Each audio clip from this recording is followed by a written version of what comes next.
I still think about that afternoon. Honestly, I didn't plan to see anything. I was just a tourist with a cheap camera and sore feet. It was late June, the kind of day where the heat sits on you. We were outside Ashcombe Palace, the old royal seat of Marinvale that small kingdom people always confuse with somewhere else. The courtyard was packed. Prams, ice cream, phones held high. You know the scene. The guards stood in their line like always. Red coats, tall black caps, not a flicker. My daughter kept trying to make one of them smile. He never did. That's the whole point of them, I suppose. There was a boy near me, maybe 7, poking his little brother. A couple argued softly about which gate to leave from. Pigeons everywhere. Normal noise. Nothing about that morning felt like a story yet. Then a small commotion started near the inner gate. A short royal procession was coming through, nothing huge, just 2 black cars and a few staff walking beside them. Word went round the crowd fast the way it always does. "It's the Queen Dowager," someone whispered. Rosalind. The old queen, the grandmother figure, the one everyone in Marinvale sort of adores and sort of fears. And beside her, holding her hand, was the little one, Princess Aloan, barely 9 years old, pale blue dress. She looked tired already, blinking at all the phones. I remember thinking, poor kid, that's a lot of eyes for someone so small. The crowd surged, just a little. People wanted a photo. A rope line held them back, but ropes don't hold much when 300 people lean at once. That's when it started to go wrong. A man near the front, big fellow, sunburnt, camera strapped round his neck, pushed forward. Not violent, not yet, just rude. He wanted the shot. He stepped over the low chain and got maybe 4 feet closer than anyone should have. The staff woman raised a hand. "Sir, please step back." He didn't. Aloan, the little princess, flinched. You could see it. She pressed herself closer to her grandmother's side. The old queen's face tightened, that specific look older women get when someone frightens a child in front of them. And here's the thing about that guard, the nearest one. He was maybe 15 feet away, still frozen in his post like a statue. But I saw his eyes move. Now if you've stood in front of these guards, you know they don't react. That's the entire discipline. Someone could faint, someone could shout, and they hold. It's almost eerie. So when this one moved, the whole crowd near me felt it before we understood it. The sunburnt man leaned in with his camera, right into the little girl's space. He said something, I couldn't hear the words, but the tone was that pushy, entitled tone. "Come on, just one, just one." Aloan turned her face away and half hid behind the queen's arm. The old queen said something sharp.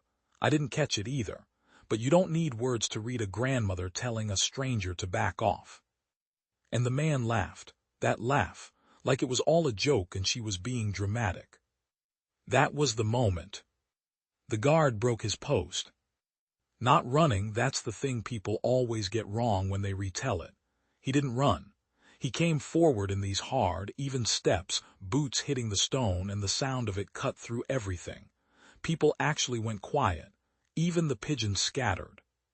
He put himself between the man and the child. Just like that. A wall of red and black where a second ago there'd been open air. "Sir," one word, flat, low, but it landed like a slammed door. The man tried to be clever. "I'm allowed to be here, mate." "You are not." The guard didn't raise his voice. He didn't have to. He'd already made himself the biggest thing in that courtyard. "Step back behind the line, now."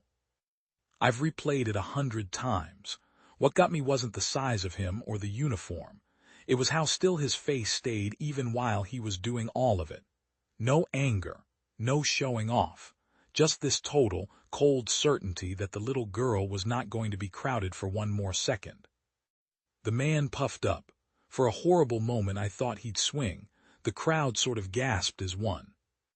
But the guard just held his ground and looked at him. And whatever the man saw in that look, it emptied him out.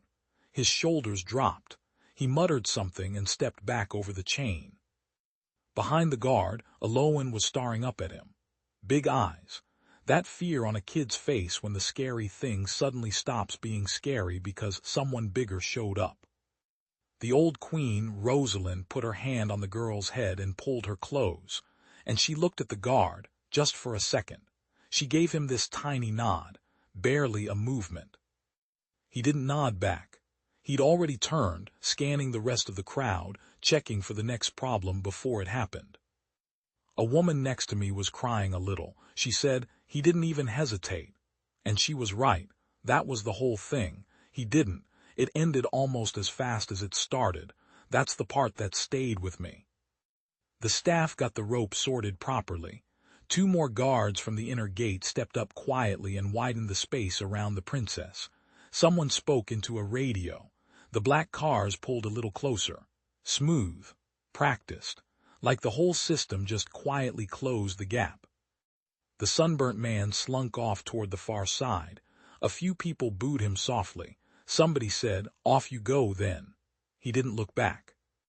And our guard, walked back to his post. That's what got everyone, I think. He didn't take a bow. He didn't look at the cameras, and there were 100 of them on him now. He just returned to his exact spot, faced forward, and went back to being a statue. Chin up, eyes on nothing, like the last 90 seconds hadn't happened at all. But they had, we'd all seen it. Little Eloan was being walked toward the car now, her grandmother's arm around her. And just before she got in, she stopped.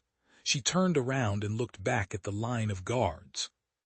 She lifted one small hand and gave a little wave, not to all of them, to him. And here's the bit I'll never forget. He didn't move his head. He didn't smile. But his eyes, I was close enough to swear to it, his eyes flicked to her, just for a heartbeat, and then back to the front. That was it, that was his whole reply, a heartbeat. She got in the car, it pulled away. The crowd slowly went back to being a crowd. Ice cream, phones, somebody's kid crying about a dropped balloon, ordinary life folding back over the moment like water. I stood there a while longer. My daughter tugged my sleeve, asking what happened, and I realized I didn't quite have the words. Because on paper it's nothing, isn't it? A man got too close, a guard told him to move, a little girl waved, that's all. But I've thought about it for years now, about how that man laughed and how quickly a scared child stopped being scared, about a job where the whole training is to stand still, and how the moment that mattered was the one where he chose to move. People love those guards for the uniforms, the hats, the photos, the not smiling thing. I love them for something else now, for the fact that under all that stillness, someone is watching. Someone is counting the steps between them and the person who needs them. And when it matters, when it really matters, they don't hesitate. He went back to his line like it was nothing. But for one small girl on one hot afternoon, it was everything.